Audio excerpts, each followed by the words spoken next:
नमस्कार, स्वागत है आपका एशियन टीवी में और शुरुआत करते हैं मुख्य खबरों की। ट्यूबवेलों की फाइल स्थानांतरण को लेकर किसानों ने किया प्रदर्शन। ग्रामीण बिजली बोर्ड के आगे नारेबाजी कर जताया विरोध।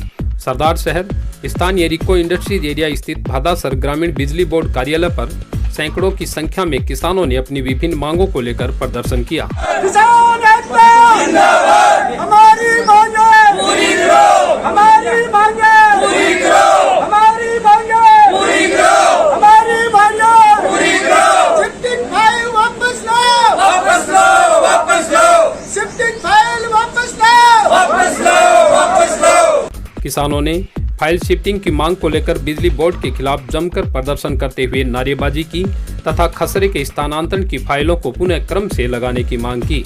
इस दौरान सहायक अभियंता के नाम ज्ञापन देकर बताया गया कि खसरे के स्थानांतरण की फाइल आप द्वारा निर्धारित स्थान से पीछे कर दी गई है। वहीं अधिकांश किसानों ने ट्यूबवेल तैयार करवाकर 5 लाख रुपए की डिमांड सहित 6 लाख रुपए भी खर्च कर दिए हैं, जिससे किसान कर्ज में दब गया है। फाइलों के स्थानांतरण करने से ट्यूबवेल के कनेक्शन होने में अब 2 साल लगेंगे। ऐसे में आप स्थानांतरण फाइलों को पूर्व की भांति प्रायोरिटी पर लाकर मुख्य नंबर पर स्थान दें, जिससे किसानों को कुछ राहत मिले।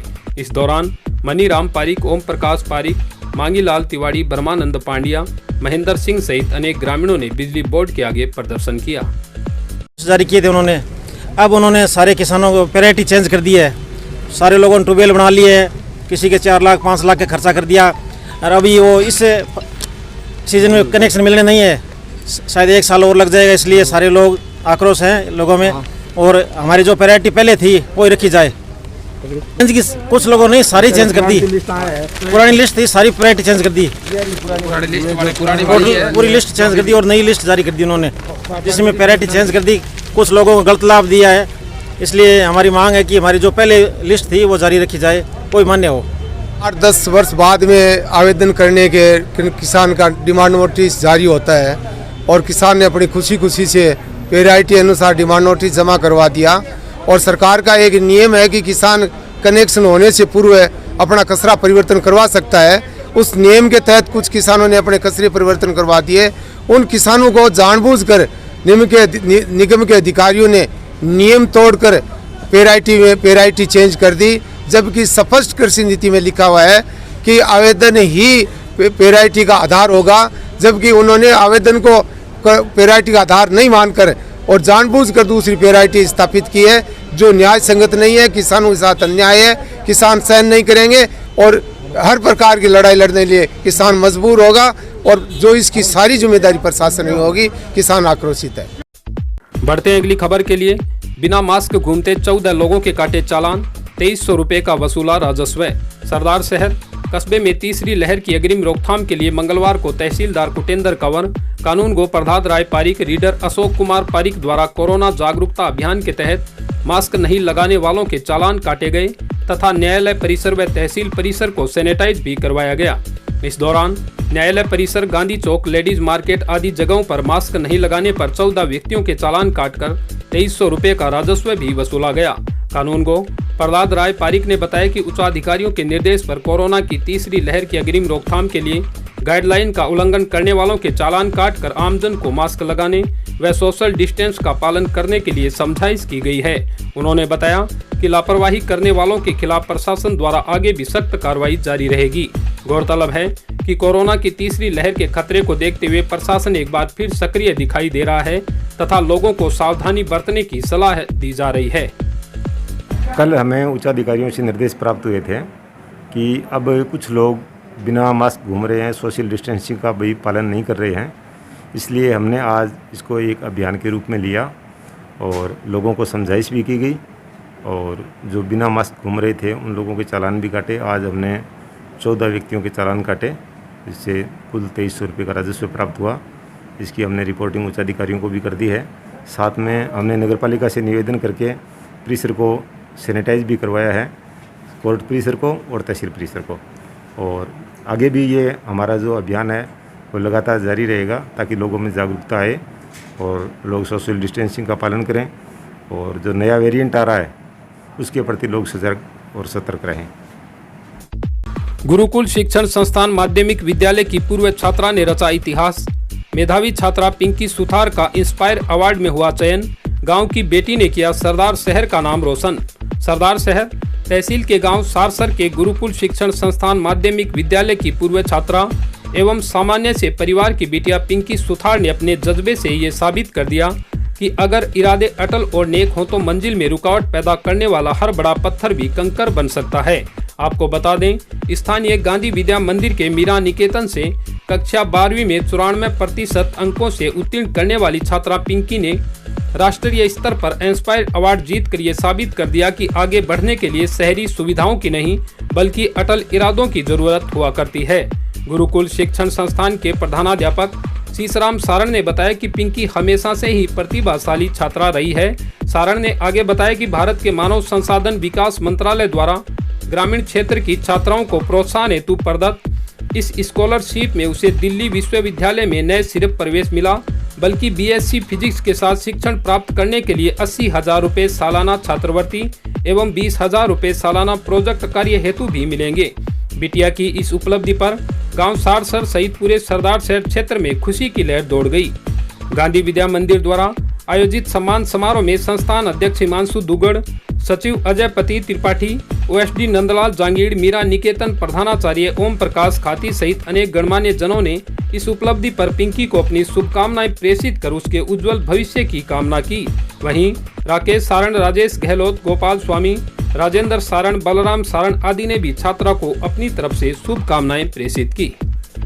सरदार शहर टेंट लाइट फ्लावर एसोसिएशन ने मुख्यमंत्री के नाम एसडीएम को दिया ज्ञापन। सरकार से रोजगार हेतु 5 लाख रुपए तक आर्थिक सहायता देने की लगाई गुहार। सरदार शहर क्षेत्र के टेंट लाइट फ्लावर एसोसिएशन ने अध्यक्ष जगदीश पिंगोलिया व प्रदेश उपाध्यक्ष संजय भंवरिया के नेतृत्व में एसडीएम रीना छिंपा को मुख्यमंत्री के नाम ज्ञापन देकर कोरोना महामारी के कारण टेंट लाइट वेलफेयर आदि व्यापारियों को 5 लाख रुपए तक सहयोग राशि के रूप में देने की अपील की है। ज्ञापन में बताया कि कोरोना महामारी के कारण पूरे देश में tent light floor generator band photographer catering हलवाई ऑर्केस्ट्रा आदि का व्यापार पिछले 2 सालों से पूरी तरह से चौपट हो गया है। हमारे पास रोजगार का मात्र एक यही साधन है जिसके बंद होने से हम पूरी तरह से बेरोजगार हो गए हैं। गौरतलब है कि साल भर में सिर्फ अप्रैल, मई, जून, जुलाई, नवंबर, जनवरी, फरवरी में शादी समारोह होते हैं, लेकिन इस बार लॉकडाउन के कारण शादियों का सीजन पूरी तरह से समाप्त हो गया है। पूर्व में भी लॉकडाउन 25 मार्च को लगाया गया था जिससे शादियों के सीजन में लोगों को कोई रोजगार नहीं मिला।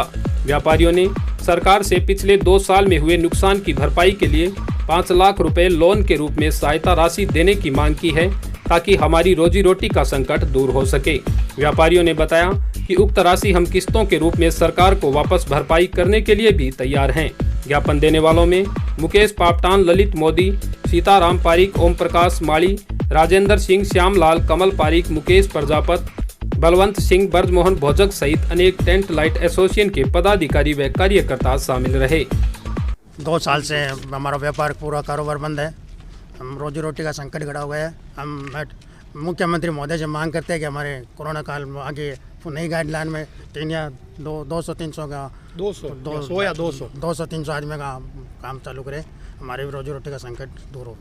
ऐसा नहीं, रोजी रोटी का संकट पूरा ही परेशानी है। हमारे व्यापार में पूरा चौपट हो रहा है कि व्यापार हमारे पास चाहते हैं कि हम हमारे छोटे व्यापारी उनको 2-3 लाख रुपए का सहयोग दिया जाए, लिमिट जारी किया जाए और सभी को राहत दी जाए। लेबर को देने के लिए पेमेंट नहीं है, गोदामों के किराया देने के लिए नहीं है, बिजली का बिल कहाँ से भरें। एक ही काम था, वो काम अभी पिछले काफ़ी समय से बंद पड़ा है और अब समस्याएं दिन प्रतिदिन बढ़ती जा रही है। सामान है, जब काम दोबारा शुरू होगा तो पूरा सामान है वो नए तरीके से डालना होगा, इसलिए बहुत बड़ी समस्याएं हैं। हमारा मुख्यमंत्री साहब से इतना ही निवेदन है कि एक तो जो मेहमानों की संख्या है वो करीब 200-250 तक की करने का काम करें। दूसरा, जो हमारे छोटे व्यापारी हैं उनको सीसी लिमिट लोन 2 से 3 लाख रुपए की आर्थिक सहायता जो लोन के रूप में दें, हम वापस भरेंगे उसको। ये नहीं है कि हम किसी भी प्रकार का अनुदान मांग रहे हैं, हमें किसी प्रकार का अनुदान नहीं चाहिए। हमें जो भी लोन या सीसी लिमिट हमारी की जाए उससे हमें आर्थिक संबल मिले, हमारी जो लेबर है वो दर दर भटकती ना रहे, उसका भी हम सहारा बने। खेत में बनी ढाणी में लगी आग, छपरे में बंधी 2 गायों की जलने से हुई दर्दनाक मौत। सरदार शहर तहसील के गांव रामसीसर भेड़वालिया में खेत में बनी ढाणी में बने छपरों में आग लगने से छपरे में बंधी 2 गायों की जलने से दर्दनाक मौत हो गई। आग की लपटें देखकर आसपास की ढाणियों के लोग तुरंत भागकर मौके पर पहुंचे और पानी व मिट्टी डालकर आग को बुझाने का प्रयास किया, लेकिन तब तक छपरे में बंधी 2 गायों की जलने से मौत हो चुकी थी। ग्रामीणों ने बताया कि सालगराम पुत्र गंगाराम शर्मा के खेत में आग लगने से काफी नुकसान हो गया है, जिसको लेकर प्रशासन को अवगत करवाकर उचित मुआवजा दिलाने की मांग की गई है। इस दौरान मुनीराम, सारण, राम कुमार, पवन कुमार, लालचंद शर्मा आदि ग्रामीणों ने मौके पर पहुंचकर पानी व मिट्टी डालकर आग बुझाने में सहयोग किया। वहीं समाचार लिखे जाने तक थाने में कोई भी मामला दर्ज नहीं हुआ था। भानीपुरा से हालासर जाने वाली 11 केवी की लाइन जर्जर, ग्रामीण हादसे के डर से रहते हैं भयभीत। सरदार शहर तहसील के गांव हालासर में बिजली विभाग की 11 केवी की लाइन जर्जर होने के कारण ग्रामीणों को रोजाना हादसे का डर सता रहा है। आपको बता दें, भानीपुरा जीएसएस से हालासर की तरफ जाने वाली 11 केवी की लंबी लाइन वर्षों पुरानी होने व जगह जगह से तार में ज्वाइंट ज्यादा होने से हमेशा अनहोनी की आशंका बनी रहती है। इसके साथ ही इस लाइन के पोल भी जर्जर हो चुके हैं, फिर भी बिजली विभाग द्वारा इस ओर कोई ध्यान नहीं दिया जा रहा है। गाँव हालासर के सोहन सिंह ने बताया कि भानीपुरा से हालासर की लंबी लाइन है, इस कारण रोजाना लाइन में फॉल्ट हो जाते हैं, जिससे गांव में 15 से 18 घंटे तक बिजली गुल हो जाती है तथा ग्रामीणों को भारी परेशानियों का सामना करना पड़ता है। बिजली विभाग के अधिकारियों को इस समस्या को लेकर कई बार अवगत करवाया गया है, फिर भी अधिकारियों द्वारा इस ओर कोई ध्यान नहीं दिया जा रहा है। समस्या को लेकर सरकार के पोर्टल पर भी शिकायत दर्ज करवा रखी है। शिकायत के निवारण की बजाय बिजली विभाग के अधिकारी शिकायत वापस लेने का दबाव बना रहे हैं। ग्रामीणों ने आंदोलन की चेतावनी देते हुए समस्या का शीघ्र समाधान करने की मांग की है। चूरू के ऐतिहासिक इंद्रमणि पार्क की सुचारू देखभाल करने की मांग को लेकर नगर परिषद में आयुक्त को ज्ञापन सौंपा गया है। ज्ञापन सौंपते हुए भाजपा अल्पसंख्यक मोर्चा के जिला अध्यक्ष अख्तर खान ने बताया कि चूरू के धर्म स्तूप के पास भामाशाहों द्वारा ऐतिहासिक इंद्रमणि पार्क बनाया गया है, जो न केवल शहर के प्रत्येक नागरिक के लिए सुलभ है, बल्कि आज भी इस भागदौड़ भरी जिंदगी में लोगों को चंद लम्हों के लिए सुकून भी देने वाला है, जिसके रखरखाव की जिम्मेवारी चूरू नगर परिषद की है। परंतु पिछले 1.5 वर्षों से यह पार्क बदहाली के आंसू रो रहा है। तत्कालीन कैबिनेट मंत्री राजेंद्र राठौड़ ने व्यक्तिगत रुचि लेकर इस पार्क के रखरखाव के लिए, इसकी सुंदरता के लिए काफी कार्य किए थे, परंतु सत्ता परिवर्तन के साथ ही नगर परिषद में कांग्रेस के बोर्ड बनने पर इसकी बदहाली प्रारंभ हो गई है। डीजल चोरी बंद करो, बंद करो, बंद करो। अरे डीजल चोरी बंद करो, बंद करो, बंद करो। अरे डीजल चोरी बंद करो, बंद करो, बंद करो। हमारी मांगे ये है नगर परिषद से। एक तो नगर परिषद जो हमारा वार्ड नंबर 36, 37, 38, 39 जो मुस्लिम मोहल्ला है, उसमें हमारी कब्रिस्तान है, और वहाँ जब हम जनाजा लेके जाते हैं तो हम लोगों को जो दिक्कत आती है ना, वो किसी को नहीं आती है। हमारे लोग वहाँ से निकल नहीं सकते। आसपास के जो घर है, पड़ोस के जो घर है, उनमें इतनी बदबुएं मारती है वो पानी, मत पूछो। हमारे जो मैयत जब जनाजा निकलता है तो लोग इतने परेशान हो जाते हैं, मत पूछो। साथ ही हमारा इंद्रमणि पार्क की है, जो इंद्रमणि पार्क में सुबह सुबह लोग बाग घूमने जाते हैं। आज इंद्रमणि पार्क की दुर्दशा देखो जाके। सभापति जी सिर्फ फोटो खिंचवाने में लगी हुई है। इंद्रमणि पार्क को संभालो जाके। अभी तक इंद्रमणि पार्क में घास बढ़ी हुई है। इंद्रमणि पार्क की कोई सफाई नहीं हुई है। इंद्रमणि पार्क को जब सुबह 5 बजे से 9 बजे का टाइम लागू हो गया, पर आपकी सरकार ने लागू कर दिया, फिर उसके बाद आप क्यों नहीं खोल रहे हो पार्क को? ये हमारी मांगे हैं, और अगर ये हमारी मांगे नहीं मानी तो हम अभी धरने पे बैठ जाएंगे। और ये सरकार को और इस सभापति महोदय को और आयुक्त महोदय को चेतावनी हमारी, अगर इससे भी बड़ा आंदोलन करना पड़े तो हम करेंगे। कार्यकर्ताओं ने आयुक्त को ज्ञापन सौंपकर इसके सुचारू रखरखाव की मांग की है। इसी के साथ मैं मुन्नालाल राव, आप बने रहिए SN टीवी में। धन्यवाद।